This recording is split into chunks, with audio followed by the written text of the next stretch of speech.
Good morning again. हम अब fourth part में आ जाते हैं। ये पैसे के ऊपर जो हम डिस्कस कर रहे हैं, देखिए फ़नी चीज़ है, हमारी ज़िंदगी के बारे में तो हम डरे हुए हैं और कोविड-19 के बारे में हमने 2 ही सेशन किए थे, लेकिन पैसे के बारे में अब हम चौथे सेशन पे आ गए। मजबूरी ये है साहब कि जब तक आप समझेंगे नहीं कि पैसा होता क्या है, आप उसको सही से हैंडल नहीं कर पाएंगे। इस वजह से ये सेशन जो है इतना लंबा चल रहा है। हमने अभी तक बात की कि कोविड-19 की वजह से क्या क्या इशू आने वाले हैं, जिसमें से एक इशू ये भी आने वाला है कि हमारी जेब बहुत हल्की होने वाली है। हमारे पास जो पैसा है वो धीरे धीरे कम होता जाएगा, क्योंकि हम सबकी इनकम्स कम हो रही हैं। The amount of money circulating in the economy वो कम होता जा रहा है, और उसके अलावा हमारी इनकम्स कम होती जा रही हैं, और जैसा कि हम देखेंगे जितना पैसा बचा है उसकी परचेजिंग पावर भी कम होती जाएगी। कैसे होगी? अभी तक हमने समझा कि मनी बना कैसे था, आया कैसे था, ठीक है, और इस पॉइंट तक कैसे पहुंचा। तो अब हमने इतनी सारी बातें क्यों की? इतनी सारी बातें इसलिए की कि आप ये समझ जाएं कि जो नोट हमारी जेब में रखा रहता है, 10 रुपए का, 20 रुपए का, 100 रुपए का, वो नोट जो है उसकी अपनी इनहेरेंट वैल्यू कुछ नहीं है। उसकी वैल्यू सिर्फ इतनी है कि हम उसके बदले कुछ ह्यूमन लेबर जो है ले सकते हैं। इस हाथ से हम नोट देंगे और उस हाथ से हम कोई ऐसी चीज़ जिस पे कि ह्यूमन लेबर का कोई क्लेम है, किसी ह्यूमन का कोई क्लेम है, वो हम ले लेंगे उसके इक्विवेलेंट।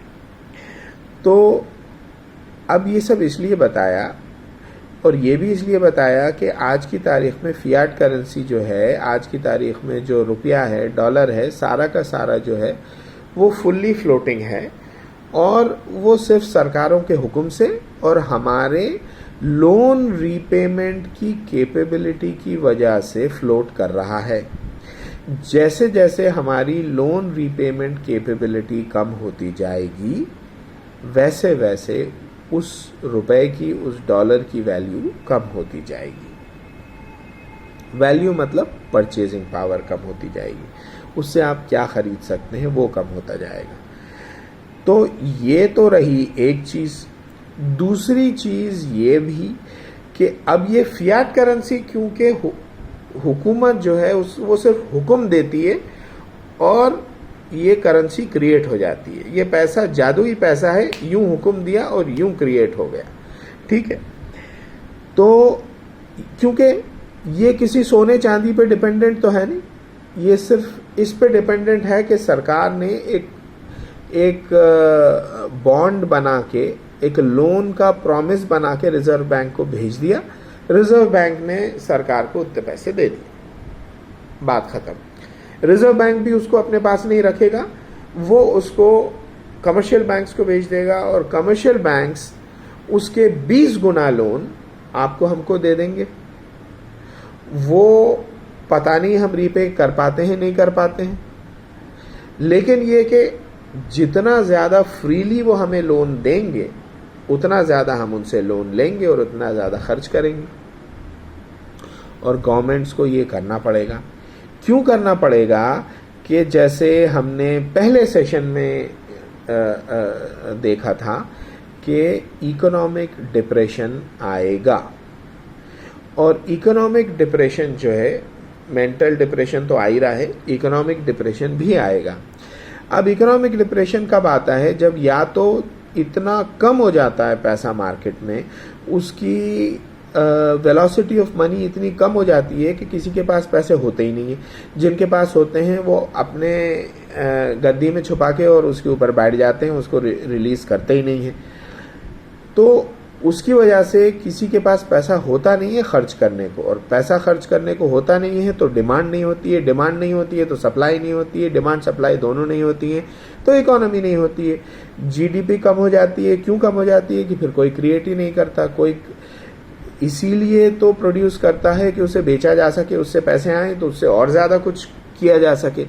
लेकिन अगर किसी के पास अगर मार्केट में पैसा नहीं है तो लोग कुछ चाहते भी होंगे तो खरीद नहीं सकेंगे, उनके पास पैसा नहीं है, कहाँ से देंगे वो, और वो खरीदेंगे नहीं तो कोई बेचेगा कैसे, और कोई बेचेगा नहीं तो प्रोड्यूस करने वाला प्रोड्यूस क्यों करेगा। तो देखें ये पूरा साइकिल जो है ये इकट्ठा चलता है। तो इस डिफ्लेशनरी डिप्रेशन को रोकने के लिए, डिफ्लेशन क्यों? क्योंकि ऐसा मालूम हुआ कि मनी सप्लाई का जो फुग्गा था उसमें से आपने हवा निकाल दी, ठीक है। अब फुग्गे में से हवा निकाल दी तो अब you can't play with it properly, है ना। फुग्गा तो जब अच्छा फूला हुआ हो जब भी उससे खेलने में मजा आता है। तो फिर अब क्या करेंगे, गवर्नमेंट उसमें हवा पंप करेंगे। अब एक स्वीट स्पॉट होता है हर चीज का, जैसे हमने देखा कि विटामिन डी का एक स्वीट स्पॉट होता है। कोविड-19 के वर्स्ट सिचुएशन से अगर कोई चीज, मतलब बहुत सारी चीजें आई एम श्योर बचा सकेंगी हमको, लेकिन आज की तारीख में vitamin D, vitamin C, zinc, इन सब चीज़ों की अहमियत पता लग रही है। इन सब चीज़ों का एक स्वीट स्पॉट होता है, यानी ये कि उससे ज़्यादा भी होगा तो प्रॉब्लम है, उससे कम भी होगा तो प्रॉब्लम है। तो इसी तरह मनी सप्लाई का इन्फ्लेशन, मनी सप्लाई का फुग्गा जो है वो आप एक हद तक फुलाओगे तो वो अच्छा रहेगा, उससे ज़्यादा फुलाओगे तो वो फट जाएगा, या वो इतना ज़्यादा कमज़ोर हो जाएगा, उसकी स्किन इतनी पतली हो जाएगी कि फिर उसके साथ आपको बहुत संभाल के खेलना पड़ेगा, ठीक है। तो जो डिफ्लेटेड फुग्गा होता है उससे खेलने में मज़ा नहीं आता, और ओवर इन्फ्लेटेड फुग्गा जो होता है उससे भी खेलने में मज़ा नहीं आता। तो इसके लिए आप उस बलून को, आप उसको एक सिर्फ राइट विंडो में ही क्या कहते हैं, इन्फ्लेट कर सकते हैं। तो इन सिचुएशंस में जब डिफ्लेशनरी डिप्रेशन आने लगता है तो सरकारें क्या करती हैं, सरकारें मनी सप्लाई इन्फ्लेट करने लगती हैं। और जब हमने अभी देखा, और इसीलिए हमने इतना सब बातें की कि हम समझ सकें कि मनी सप्लाई को इन्फ्लेट करना कैसे पॉसिबल है। क्योंकि अगर गोल्ड बेस्ड होता तो गोल्ड को तो आप सब इन्फ्लेट कर नहीं सकते, वो तो आपको खोद के निकालना पड़ेगा और वो इतनी जल्दी हो नहीं सकता। लेकिन फिएट करेंसी जो सिर्फ किसी के हुक्म से, किसी के एक पेपर पे साइन कर देने के से, या अब तो आजकल पेपर पे भी साइन नहीं होते, आपने किसी भी यानी प्रपोजल को जो आपके सिस्टम में, कंप्यूटर सिस्टम में आया है, आपका जो भी मैनेजमेंट सिस्टम में उसमें आया है, उसमें आपने अप्रूव कर दिया, दैट्स इट, आपने क्रिएट कर दी, आपने बैठाए आराम से, आपने $1 ट्रिलियन क्रिएट कर दिया। उसमें प्रॉब्लम क्या है? कुछ भी क्रिएट कर सकते हो आप, कितना भी क्रिएट कर सकते हो, गवर्नमेंट्स के पास ये पॉसिबिलिटी है। सो अब क्या किया जाए?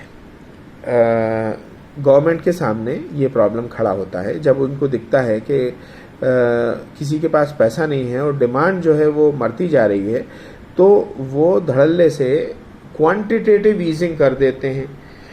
पहले नोट छापते थे, अब नोट छापने की ज़रूरत नहीं होती, सिर्फ कंप्यूटर पे 2-4 कीज दबानी होती हैं और $1 ट्रिलियन क्रिएट हो गए, $1 ट्रिलियन रुपीज़, 1 अरब रुपए क्रिएट हो गए, 1000 अरब रुपए क्रिएट हो गए, no problem.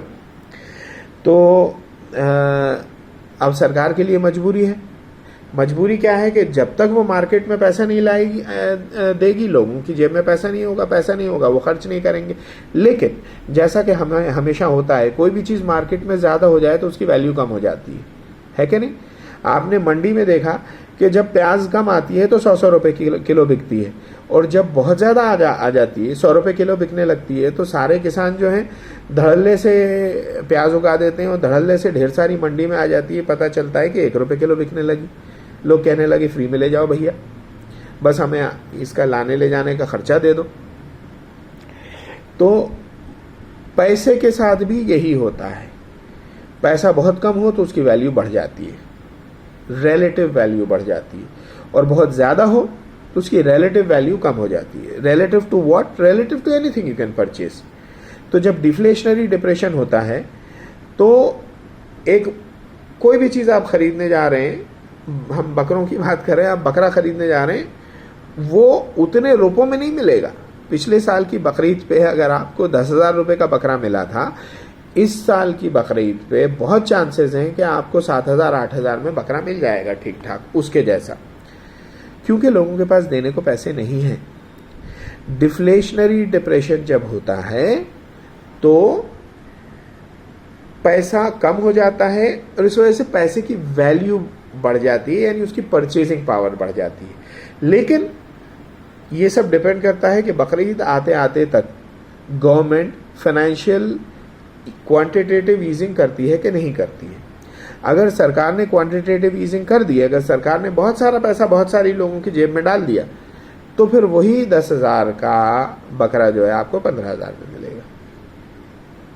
That will be inflationary depression अगर लोगों को इकोनॉमी में कॉन्फिडेंस नहीं आया तो।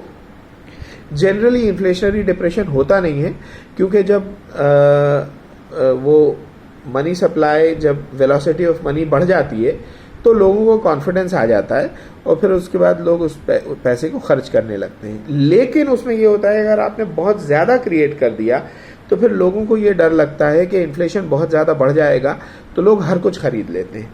जैसे हाइपर इन्फ्लेशन का आपने सुना होगा कि जहाँ इन्फ्लेशन बहुत ज़्यादा बढ़ जाता है, लोग पैसे लेके आते हैं, डेली सैलरी दी जाती है लोगों को, वो लेके आते हैं और घर पहुंचने से पहले दुकान पे जाते हैं और दुकान पे जो अवेलेबल होता है, उसकी ज़रूरत हो या ना हो, खरीद लेते हैं, क्योंकि उनको अपने हाथ से इस पैसे को, जिसकी वैल्यू कल तक कम हो जाएगी, उसको आज ही अपने हाथ से निकालना है और कोई यूजफुल चीज़ खरीदनी है।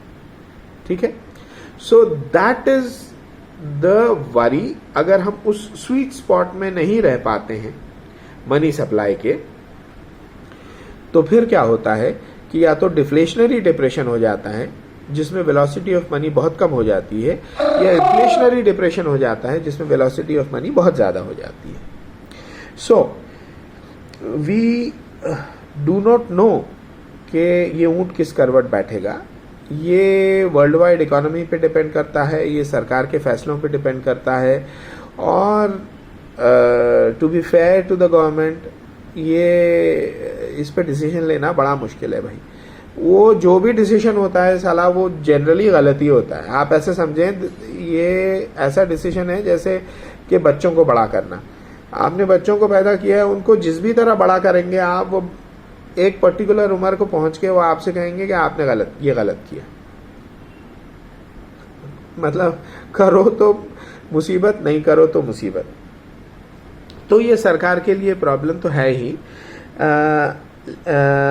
अब हम आ जाते हैं आपके लिए क्या प्रॉब्लम है। अब आप एक बड़े धर्म संकट में होंगे कि अब मैं क्या करूं। मेरे पास पहली बात तो ये कि उतने पैसे हैं नहीं जितने कि मैं चाहता हूं। दूसरी बात ये कि जो थे वो भी गायब होते चले जा रहे हैं। मेरे शेयर्स की जो वैल्यू थी, या ज़मीन की जो वैल्यू थी, या मकान की जो वैल्यू थी, वो सब कम हो गई है, क्योंकि अब ये चीज़ें बिक नहीं रही हैं इस टाइम।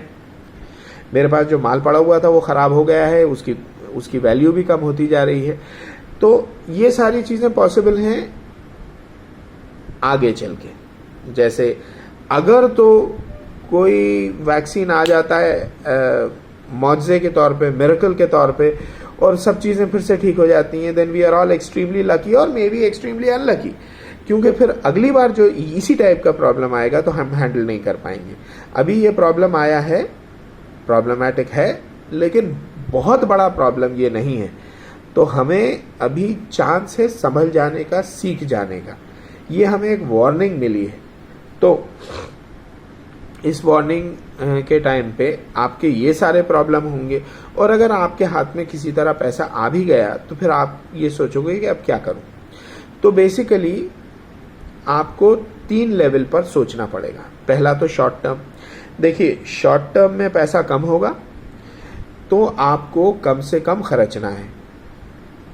अगर पॉसिबल हो तो बिल्कुल ही ना खर्चे, क्योंकि जितना पैसा है भैया उसको संभाल के रख लो। पता नहीं कब पैसा आए, कहाँ से आए, आए कि नहीं आए। ठीक है, सिर्फ ज़रूरी चीज़ें खरीदो, सिर्फ मजबूरी में खरीदो। आज की तारीख में लॉकडाउन है, हम बाहर नहीं निकल पा रहे हैं, तो वैसे भी हमारे पास खरीदने के अपॉर्चुनिटीज़ बहुत कम हैं। लेकिन कल को जब लॉकडाउन रिलीज़ हो जाएगा, रिलैक्स हो जाएगा, तो फिर उसके बाद हमें देखना है कि हम फालतू चीज़ों पे पैसा नहीं खर्च करें, क्योंकि हम फालतू चीज़ों पे पैसा खर्च अभी कर देंगे तो कल को हो सकता है कि ज़रूरी चीज़ों के लिए हमारे पास पैसे नहीं बचें। ये बात ध्यान में रखना है। आपके पास हो सकता है एसेट्स हों, आपके पास हो सकता है ज़मीन पड़ी हो, कौन खरीदेगा आपसे आके ज़मीन?